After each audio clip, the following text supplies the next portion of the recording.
ఇంద్రలోక భవనాన్ని ఈడ్చుకొచ్చి గదిలో మార్చి మళ్ళీ కట్టారో ఏమో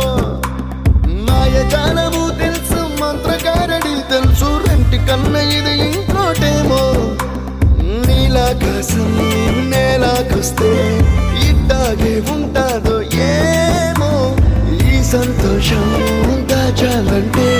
హృదయాలు ఓ వంద కావాలేమో ఇంతందంగా ఉంటుందా ఈ లోకం ఇన్నాళ్ళు ఈ మనసుకి తెలియాలేదే పాపం